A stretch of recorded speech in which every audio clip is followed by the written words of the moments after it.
धाकड़ खबर, बेखौफजुमा बेबाक अंदाज। धाकड़ खबर के न्यूज़ से मैं आपके साथ हूं अकरम रईस खान। दबंग गुंडे पहले एक दलित शख्स को उठाकर मंदिर ले जाते हैं, फिर एक या दो बार नहीं पूरे 7 बार उससे मंदिर के पायदान पर नाक रगड़वाते हैं। वीडियो हमारे पास मौजूद है, विस्तार से पूरी कहानी आपको बताएंगे और यह भी आपके सामने रखने की कोशिश करेंगे कि इस पूरे घटनाक्रम के पीछे द कश्मीर फाइल्स फिल्म की क्या भूमिका है, उसका क्या रोल है और उस फिल्म की वजह से घटना क्यों हुई है। इसी के साथ आपको बताएंगे कि जगह जगह होर्डिंग लगा दिए गए हैं। दावा किया जा रहा है कि यह मंदिर का मेला लगेगा। जी, मंदिर का मेला लगेगा, इसलिए यहां पर मुसलमानों को दुकान लगाने की इजाजत नहीं दी जाएगी। विस्तार से दोनों खबरें आपके सामने रखूंगा, लेकिन उससे पहले आपको एक दिलचस्प आंकड़े से रूबरू करा देना चाहता हूं जो हमारे पास आ रहा है वीडियो के जरिए। जी हां, वीडियो के जरिए ये आंकड़ा मैं आपके सामने रखना चाहता हूं, लेकिन उससे पहले कुछ जानकारी से आपको रूबरू करा देना ज्यादा बेहतर होगा। जानकारी कुछ इस प्रकार है कि फिल्म द कश्मीर फाइल्स के जरिए बताया जा रहा है कि हजारों कश्मीरी पंडितों का कत्ल किया गया है। जब से मिलिटेंसी उग्रवाद कश्मीर के अंदर, जिसे यहां दिल्ली में बैठकर लोग आतंकवाद कहते हैं, कभी स्थानीय अखबार पढ़िएगा वो लोग उग्रवाद लिखते हैं, आतंकवाद लिखते भी नहीं हैं, तब से हजारों कश्मीरी पंडितों को मारा गया है। लेकिन हरियाणा के पानीपत जिले में रहने वाले एक शख्स हैं जो अपने आप को आरटीआई कार्यकर्ता बताते हैं, नाम है उनका पीपी कपूर। उन्होंने एक आरटीआई लगा दी श्रीनगर हेडक्वार्टर में पुलिस के।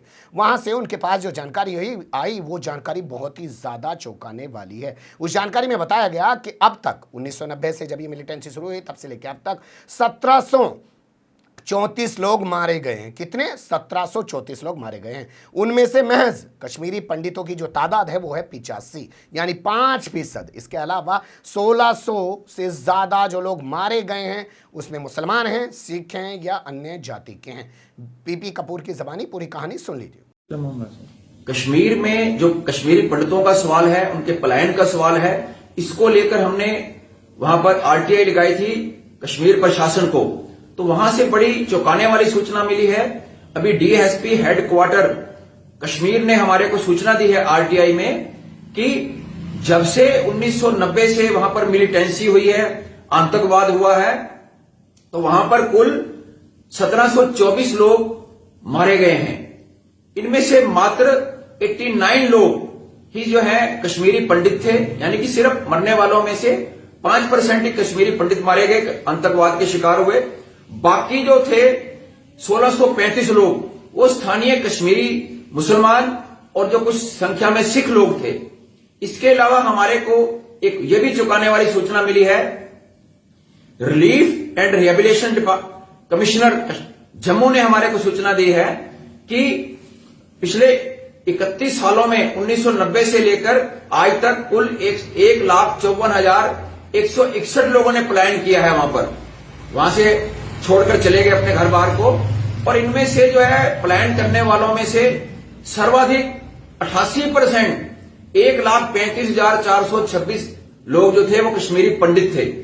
बाकी 18,735 यानी कि 12% लोग मुस्लिम लोग थे।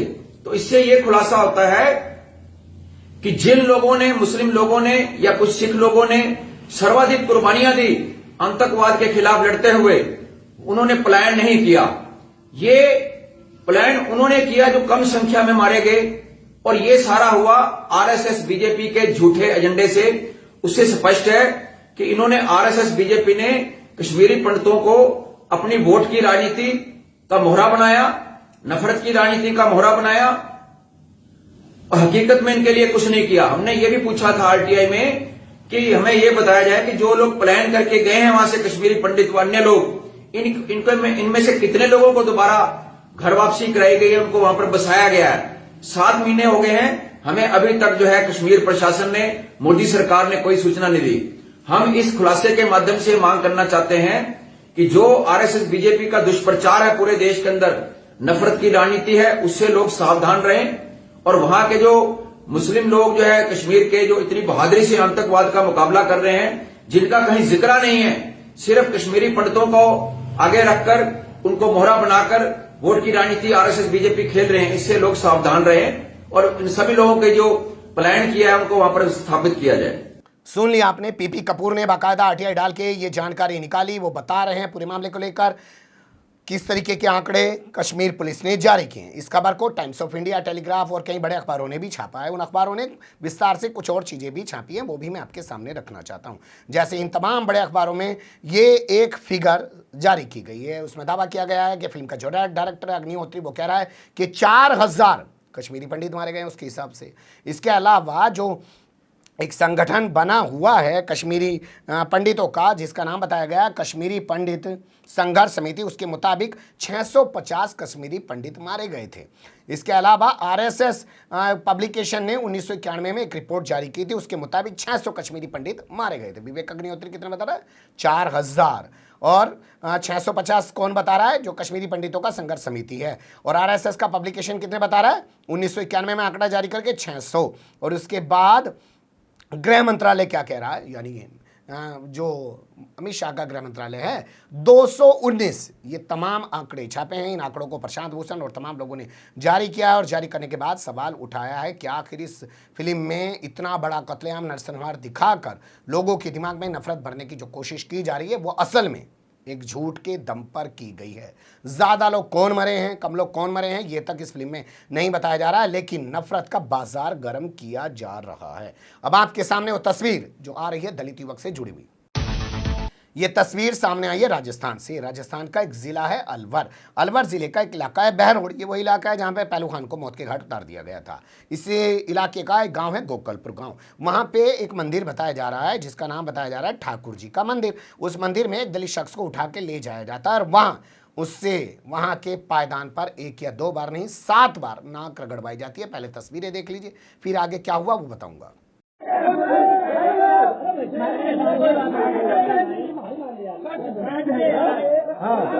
देख लिया आपने तस्वीरों में कैसे नाक रगड़वाई जा रही है। अब इस पीड़ित युवक का नाम जान लीजिए। इसका नाम है राजेश कुमार मेघवाल और ये यहीं बहरोड का रहने वाला बताया जा रहा है। इसके साथ ये वारदात भिवाड़ी इलाके में अंजाम दी गई है। 18 मार्च की ये वारदात बताई जा रही है। इसने फेसबुक लाइव किया था और फेसबुक लाइव करते हुए इन्हें द कश्मीर फाइल्स पर कुछ सवाल उठाए थे जो इन तमाम अखबारों में छपी है, उसके हवाले से हम आपके सामने रख रहे हैं। और उस फिल्म पर सवाल उठाते हुए इसने जो है राम को लेकर और कृष्ण को लेकर भी कोई टिप्पणियां की थी। और उसी दौरान इसने कहा था कि मैं किसी की भावनाएं हाथ नहीं करना चाहता हूं, लेकिन मुद्दों को सामने जरूर रखना चाहता हूं। आरोप है उसी के बाद दबंग जाति से ताल्लुक रखने वाले अजय कुमार शर्मा ने अपने साथी संजीत कुमार, हेमंत, रविंद्र, राम अवतार और इसके अलावा नितिन और इसके अलावा जांगीड़ और इसके अलावा दयाराम उर्फ लीलाराम के साथ मिलकर इसको उठा लिया, मंदिर में ले जाके इसे नाक रगड़वाई।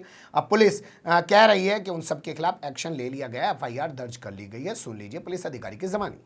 मामले में वीडियो वायरल हुआ था, उसमें मामला दर्ज कर लिया। क्या मामला था पूरा?